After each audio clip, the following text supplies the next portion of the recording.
یہ مقامات مقدسہ۔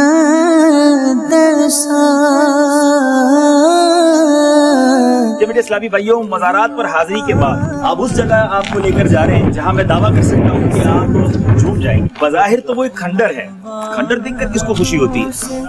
اچھا، کھنڈر بھی ایک محل کا ہے، وہ تو اور بندے کو افسوس ہوتا ہے کہ یار محل کھنڈر بن گیا، لیکن اس محل کو جو دراریں پڑی، اس محل پر جو زلزلہ آیا، وہ محل جو ہے وہ کھنڈر میں تبدیل اگر ہوا تو کس وجہ سے ہوا؟ جب وہ وجہ سنیں گے تو ایمان تازہ ہو جائے گا، اور آپ انشاءاللہ ہمارے ساتھ مرحبا یا مصطفیٰ کے نعرے بھی لگائیں گے انشاءاللہ۔ اب ذرا بتاتے ہیں جا کر کہ وہ جگہ کیا ہے انشاءاللہ۔ یہ مقامات مقدسہ اللہ والوں سے ہے جو وابستہ،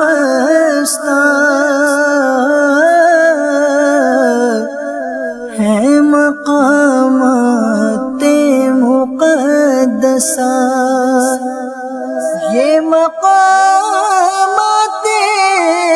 مقدسہ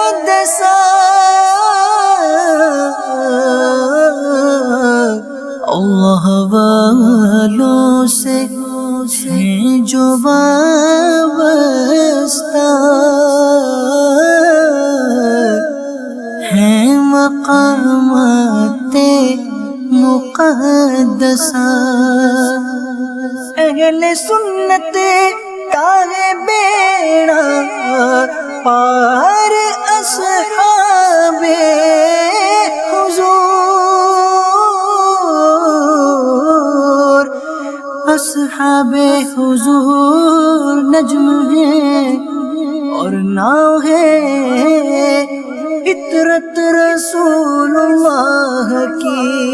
میٹھے میٹھے اسلامی بھائیوں، یہ بات تو طے ہے کہ نبی پاک علیہ الصلوۃ والسلام کی آمد سے پہلے یہ محل بنا ہوا تھا، اور کتنی اونچائی پر ہے، یہ کیسے بنا ہوگا، کون سی کرینیں تھی اس زمانے میں، یہ سب چیزیں حیران کن ہیں۔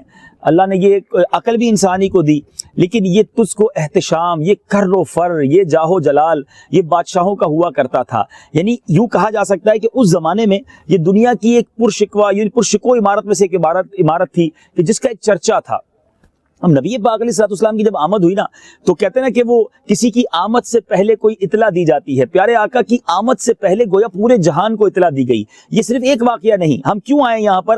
کیسر و کسرا کے جو محلات تھے، ان محلات میں دراریں پڑ گئی، یعنی ایسا زلزلہ آیا کہ یہاں درار پڑ گئی، پتہ چل گیا کہ کسی کی آمد ہونے والی ہے۔ آئی نئی حکومت، سکہ نیا چلے گا، عالم نے رنگ بدلا، شبہ شب ولادت۔ اور صرف یہ نہیں، اصحاب فیل کا واقعہ، 1000 سال سے ایک آگ جلائی ہوئی تھی آتش پرستوں نے، وہ جگہ بھی یہی کہیں قریب ہے، اسی جگہ ہے۔ اچھا، یہی وہ جگہ ہے، بتاتے ہیں کہ جہاں 1000 سال تک ایک آگ جلائی گئی جو روشن تھی، وہ نہیں بجھنے دیتے تھے، مگر نبی پاک کی آمد ہوئی تو وہ آگ بھی بجھ گئی۔ مفتی اعظم ہند مصطفیٰ رضا خان صاحب نوری لکھتے ہیں، 1000 سال کی روشن شدہ بجھی آتش، یہ کفر و شرک کی آتش بجھانے آئے ہیں۔ تو میرے آقا کی آمد ہوتی ہے تو دنیا میں عجیب و غریب واقعات رونما ہوئے، اور پھر 12 ربیع الاول کو پیر کے دن صبح صادق کے وقت میرے آقا دنیا میں جلوہ گر ہوتے ہیں اور پورے عالم کو اپنی نورانیت سے جلوہ گر فرماتے ہیں۔ آج اس جگہ پر جو یادگار ہے نبی پاک کی ولادت کی، جو یوں سمجھیے کہ دلیل ہے میلاد منانے والوں کے لیے کہ رب عز و جل نے گویا اپنے نبی کے میلاد کا کچھ اس طرح انتظام کیا۔ اور میرے پیچھے اسلامی بھائیوں، بہت خوبصورت شعر ایک شاعر لکھتے ہیں کہ جس کی عشق والی نظر ہونا، وہ ہر خوبصورتی میں محبوب کی بات تلاش کر لیتا ہے۔ وہ لکھتے ہیں، جانتے ہو کیوں ہے روشن آسماں پر کہکشاں، جانتے ہو کیوں ہے روشن آسماں پر کہکشاں، ہے کیا حق نے چراغا عید میلاد النبی۔ تو آج ہم یہاں آئے ہیں اور کیوں نہ نبی پاک کی ولادت کے وقت کو مل کر یاد کرتے ہیں، انشاءاللہ مل کر سرکار علیہ الصلوۃ والسلام کی آمد کے جو نعرے ہیں، نبی پاک کی آمد کی خوشی میں جو ہم نعرے لگاتے ہیں، ان در و دیوار کو بھی اس کا گواہ کرتے ہیں۔ سرکار کی آمد، سرکار کی آمد، آقا کی آمد، مولا کی آمد، حضور کی آمد، پر نور کی آمد، اول کی آمد،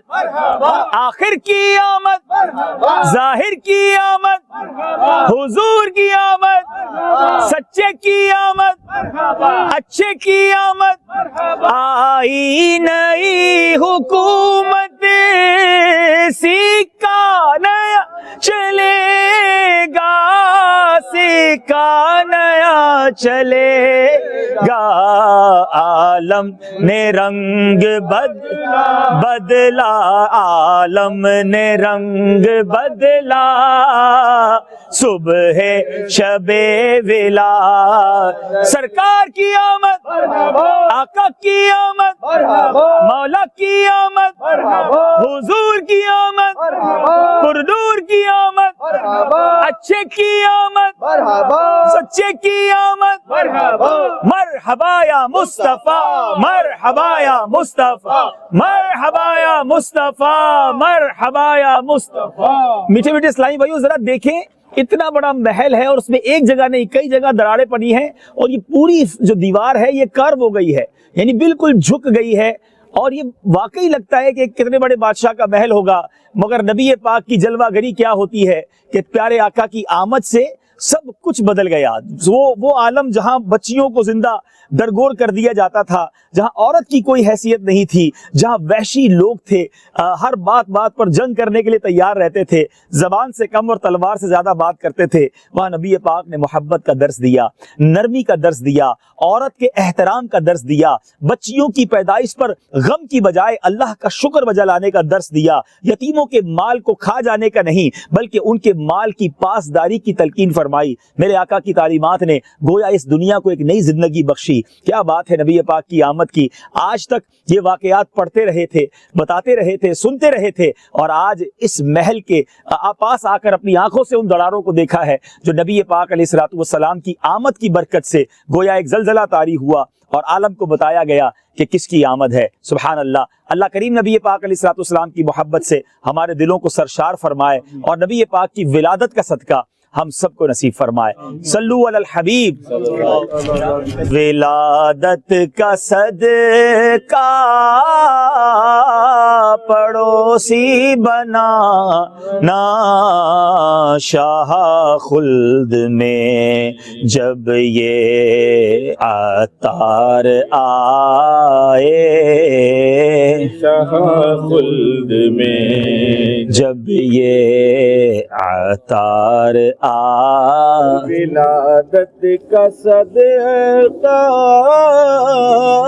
ہوں پابند سنت، ولادت کا صدقہ پابند سنت، مجھے عارف فیشن سے سرکار آئے، مجھے عارف آمین آمین سرکار آئے، آمین آمین۔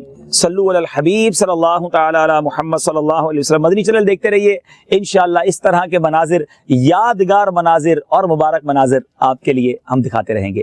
صلو علی الحبیب صلی اللہ تعالی علی محمد۔ یہ مقامات مقدسہ،